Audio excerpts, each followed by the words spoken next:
बिस्मिल्लाहिर्रहमानिर्रहीम। Welcome back once again Microsoft Excel की lectures में। माइक्रोसॉफ्ट एक्सेल में हमने लास्ट सेशन में पढ़ाया कंडीशनल फॉर्मेटिंग क्या चीज़ है, किस लिए हम इसको इस्तेमाल करते हैं, वो लास्ट सेशन में हमने डिटेल से डिस्कस किया। ठीक है, इस सेशन में हम फॉर्मेट के बारे में थोड़ा सा लिटिल बिट आइडिया पढ़ेंगे। अब फॉर्मेट में क्या है, फॉर्मेट में सबसे पहला वाला ऑप्शन है रो हाइट। अगर किसी रो की हाइट को ज़्यादा करना है तो रो हाइट के ऊपर क्लिक कर दे। यहाँ पर मैंने कर दिया 20, देखो रो का हाइट ज़्यादा हो गया। और भी ज़्यादा करना है तो 50 और भी ज़्यादा हो जाएगी। ऑटो फिट वापस दोबारा अपनी पोजीशन पे वापस दोबारा चला जाएगा। ठीक है, कॉलम विड्थ को ज़्यादा करना है तो यहाँ पर मैंने दिया 15, कॉलम की विड्थ ज़्यादा हो जाएगी।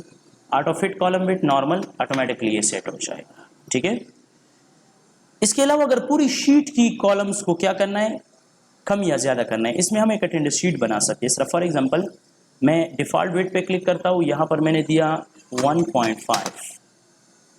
देखो ये आपके साथ एक कॉलम आ गया। इसमें मैंने क्या कर दिया, शीट ए शीट बी को अपनी मर्जी के मुताबिक देखो यहाँ पे कस्टमाइज कर दिया।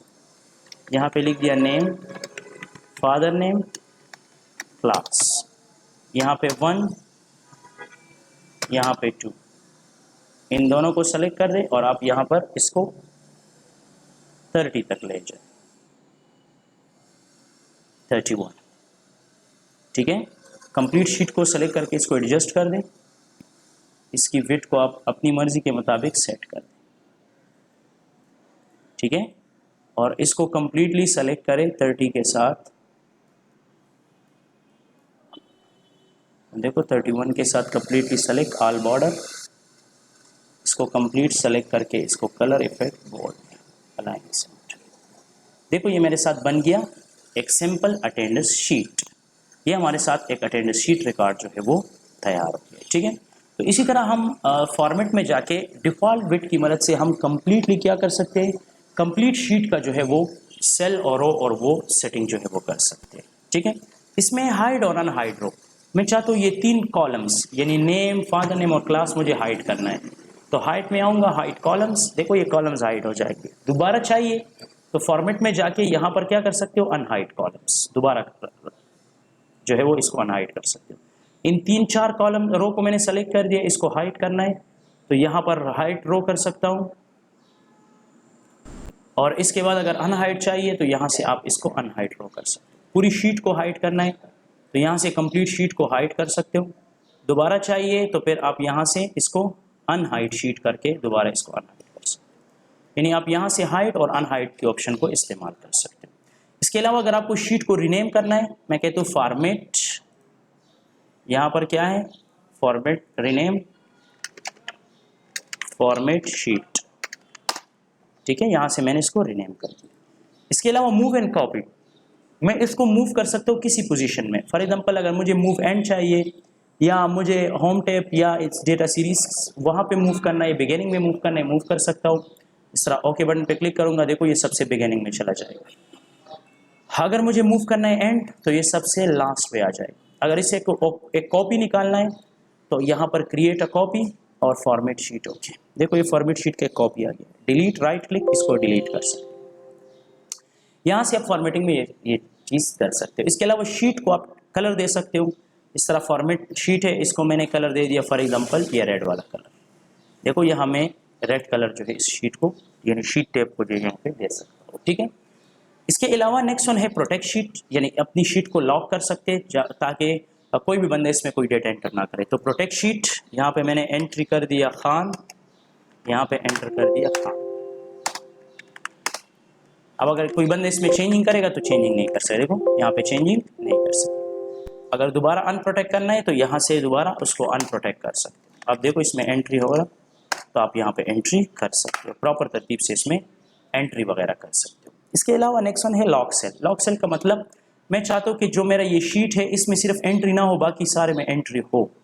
तो मैं क्या करूँगा, कंप्लीट शीट को सेलेक्ट करूँगा, लॉक सेल को हटा दूंगा, इसको सेलेक्ट कर दूंगा, इस पे मैं लॉक सेल इनेबल कर दूंगा। जिस पे लॉक सेल इनेबल हो वहाँ पर एंट्री नहीं होगा और जिस पे लॉक सेल ना हो वहाँ पे एंट्री हो सकेगा। अब देखो मैंने अभी दोबारा पासवर्ड लगाया, अब देखो इसके अंदर एंटर नहीं हो रहा है, बाहर कर रहा हूँ, देखो बाहर हो रहा है क्योंकि मैंने वहाँ से लॉक सेल हटाया है। तो आप यहाँ से अपनी मर्जी के मुताबिक आप इस फॉर्मेट को प्रॉपर तरतीब से जो है वो सेट कर सकते हो। अनप्रोटेक्ट करना है तो दोबारा इसको आप अनप्रोटेक्ट कर सकते हैं। उम्मीद है आप लोगों को समझ आया होगा कि फॉर्मेट को हम किस तरह इस्तेमाल करते हैं और क्यों इस्तेमाल करते हैं, ठीक है।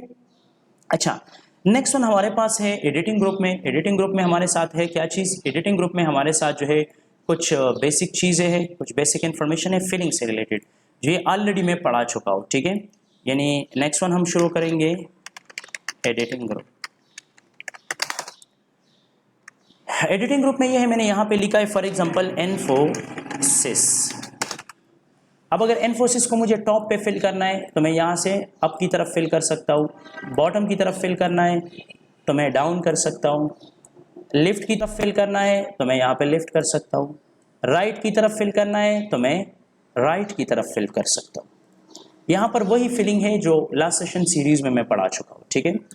इसके अलावा है एक्रॉस वर्कशीट। एक्रॉस का मतलब मैं चाहता हूँ कि ये जो शीट है, इतना डेटा, ये मुझे दूसरी शीट में चाहिए। किस शीट में चाहिए? मुझे दूसरी शीट में चाहिए सिर्फ ये वाला डेटा। तो यहाँ पर इसको सेलेक्ट करना है, कंट्रोल के साथ कंट्रोल बटन होल्ड रखना है, एडिटिंग ग्रुप को सेलेक्ट करना है और यहाँ पर एक्रॉस वर्कशीट के बाद ओके पे क्लिक करना है। अब मैं यहाँ एडिटिंग ग्रुप में आऊँगा, अब देखो नजर आ रहे हैं वो जो आपके साथ वहाँ पे ऑप्शन था वो यहाँ पे ऑटोमेटिकली फिल हो गया है। देखो यहाँ पे क्या हो गया है, यहाँ पे फिल हो गया है। तो आप अपनी मर्जी के मुताबिक यहाँ पे किसी डेटा को फिल आउट भी कर सकते हो या सीरीज बना सकते हो। सीरीज बनाने का मकसद यही होता है कि फॉर एग्जांपल मैंने यहाँ पे 1 टाइप कर दिया और मैंने यहाँ पर एरिया को सेलेक्ट कर दिया।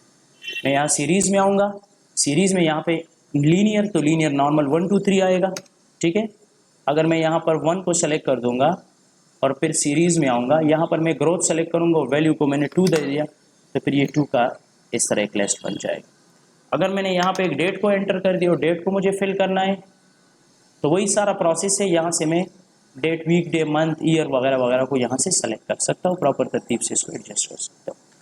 या मैंने यहाँ पे 1 सेलेक्ट कर दिया और इसके बाद डेटा सीरीज़ में जाके यहाँ पे मैंने ऑटोफिल, तो ऑटोफिल नॉर्मल स्टैटिक सीरीज़ जो है वो बन जाएगा। तो यहाँ पर आप सीरीज़ की मदद से रो वाइज या कॉलम वाइज सीरीज़ भी प्रॉपर तरतीब से जो है वो बना सकते हो। तो यहाँ से आप सीरीज़ वगैरह को प्रॉपरली जो है कनेक्ट कर सकते हो। नेक्स्ट है जस्टिफाई। जस्टिफाई का मतलब क्या होता है? यहाँ पे मैंने लिखा द इन्फोसिस ऑनलाइन कैट। अब देखो ये मैंने एक सेल में लिखा है लेकिन इसने 2 कॉलम अपने साथ ख़राब किया हुआ है। तो मैं यहाँ पर जस्टिफाई की मदद से इसको क्या कर सकता हूँ? जस्टिफाई कर सकता हूँ, ठीक है। यानी जस्टिफिकेशन यहाँ पे कर सकता हूँ। यहाँ पे रैप टेक्स्ट में मैंने बताया था ये इस फॉर्मेट में आता है और जस्टिफिकेशन में ये होता है कि आप इसको जस्टिफाई कर सकते हो। इसलिए मैंने द इन्फोसिस यहाँ पे आपके साथ ऐड हो गया। द इन्फोसिस के ऊपर मैंने क्लिक कर दिया, यहाँ पर आपके साथ आ गया जस्टिफाई। अब जस्टिफाई के ऊपर क्लिक करूंगा, ये मुझसे पूछ रहा है कि ये आपके साथ एक्सटेंडेड होगा, मैं कहता हूँ ओके ठीक है। अब देखो ये आपके साथ कॉलम वाइज जो है प्रॉपर तरीके से आपके साथ रो वाइज एक्सटेंड हो गया है। मतलब द इन्फोसिस ऑनलाइन अकेडमी ये अलग अलग रोज में जो डिवाइड हो। तो यहाँ से आप अपनी मर्जी के मुताबिक इसको सेट कर सकते हो। इसके अलावा नेक्स्ट वन है फ्लैश फिल। फ्लैश फिल का मतलब क्या होता है कि यहाँ पे मैंने एक नंबर को टाइप कर दिया, जिस तरह 0301898987 ठीक है। ये एक नंबर मेरे साथ इस तरह एक लिस्ट है, ठीक है। अब ये लिस्ट मुझे क्या करना है? ये लिस्ट मुझे थोड़ा सा मैनेज करना है। तो किस तरह मैनेज करूँगा? अब फॉर एग्जाम्पल इसको सेलेक्ट करूँगा, आफ्टर द सिलेक्शन में इस तरफ इसको मूव कर दूँगा। इसके बाद यहाँ पर 0 को सेलेक्ट कर दूँगा, 0 के बाद यहाँ पे माइनस को सेलेक्ट करूँगा, एंटर बटन को प्रेस कर दूँगा। अब क्या करना है? अब यहाँ पर मैं चाहता हूँ कि सारे नंबर्स इस तरह बने, तो यहाँ पर इसके अंदर क्लिक करूँगा। आफ्टर द क्लिकिंग यहाँ पर मैं सेलेक्ट करूँगा फ्लैश फिल। जब फ्लैश फिल के ऊपर क्लिक करूँगा देखो ये सारे नंबर्स इस फॉर्मेट में जो है ऑटोमेटिकली कन्वर्ट हो गए। तो यहाँ से आप फ्लैश फिल वगैरह को यूज़ कर सकते हो। इसके अलावा नेक्स्ट वन है क्लियर। क्लियर ऑल का मतलब सब कुछ खत्म कर देना, ठीक है। क्लियर फॉर्मेट, अगर फॉर एग्जांपल इसको मैंने कोई डिज़ाइन दिया है, जब डिज़ाइन को क्लियर करना है डिज़ाइन को क्लियर कर सकते हो, कंटेंट को क्लियर करना है कंटेंट को क्लियर कर सकते हो, अगर आपने कमेंट लगाया कमेंट को ख़त्म कर सकते हो, हाइपरलिंक को ख़त्म कर सकते हो वगैरह वगैरह। आप इसमें डिफरेंट काइंड्स ऑफ आइडियाज़ को प्रॉपर तरतीब से जो है वो क्या कर सकते हो, वो जो है आप ख़त्म कर सकते हो। तो उम्मीद है आप लोगों को समझ आई होगा। Thanks for watching me, see you next.